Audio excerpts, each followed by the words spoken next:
अमेरिकी राष्ट्रपति Donald Trump ने ईरान को सीधी चेतावनी दे दी है। ईरान ने चेतावनी को स्वीकार नहीं किया और ईरान ने सीधे तौर पर अपने तेवर दिखाने शुरू कर दिया। अब अमेरिका को तेवर क्यों दिखा रहा है ईरान, बताइए। बिल्कुल, और आपको बताएं कि डोनाल्ड ट्रंप ने ईरान को कहा है कि वो परमाणु कार्यक्रम में समझौता करे और अगर वो ऐसा नहीं करता है तो फिर गंभीर परिणाम भुगतने होंगे ईरान को।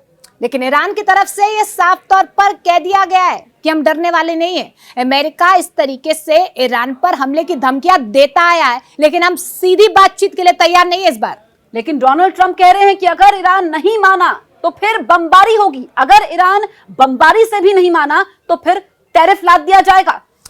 देखिए, 12 मार्च को खामनेई के पास एक चिट्ठी आती है ट्रंप की तरफ से। अब मसूद पेजेश्कियान की तरफ से, जो राष्ट्रपति हैं ईरान के, उन्होंने कह दिया है कि आप हमें कॉन्फिडेंस में तो लीजिए, उसके बाद ही हम कुछ सोचेंगे ना, हम तो बातचीत के लिए तैयार है, लेकिन आप कॉन्फिडेंस में हमें ले ही नहीं रहे हैं। लेकिन डोनाल्ड ट्रंप कह रहे हैं कि हमने पत्र लिखा है, ईरान ने सीधे जवाब नहीं दिया है और ईरान के लिए अमेरिका चाहता है कि ईरान अपना परमाणु कार्यक्रम रोक दे। अब देखिए, इस पर ईरान की तरफ से जवाब आया है कि ये जो कार्यक्रम था 2015 में, अमेरिका ने अपने आप को खुद अलग किया था।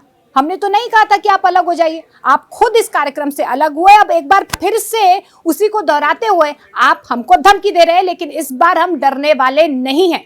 तो आप ये देखिए कि एक तरफ अमेरिका ने ईरान को धमकी दी है, ईरान को अमेरिका डरा रहा है, बमबारी की धमकी, टैरिफ की धमकी, और हम देख रहे हैं कि अमेरिकी राष्ट्रपति डोनाल्ड ट्रंप यहां पर दुनिया के कई मुल्कों को टैरिफ की धमकी दे चुके हैं। अब यहाँ पर सवाल ये खड़ा हो रहा है कि क्या अमेरिका अपने तरीके से हमले की तैयारी कर रहा है, क्या शांति फैलाने की कोशिश कर रहा है ईरान में? क्योंकि हमने देखा है कि हिंद महासागर में अमेरिका जो है अपने पांव आगे बढ़ाता हुआ नजर आ रहा है, उसकी तरफ से तैयारी पूरी कर ली गई है। और क्या जो ईरान कह रहा है कि हम यहाँ पर सीधे तौर पर नहीं मानेंगे, जो ईरान ने यहाँ पर अमेरिका को आंखें दिखाई है, तो इसके लिए ईरान ने क्या रणनीति बनाई हुई है? लेकिन एक बात तो साफ हो जाती है कि जो ये दो मुल्कों के बीच में टेंशन है, अमेरिका और ईरान के बीच में ये टेंशन है, इसका असर पूरी दुनिया पर पड़ने वाला है। देखिए, वैश्विक तौर पर इसका असर जरूर होगा, क्योंकि हमने पहले भी देखा है कि किस तरीके से अमेरिका और ईरान के बीच में टेंशंस हुई हैं।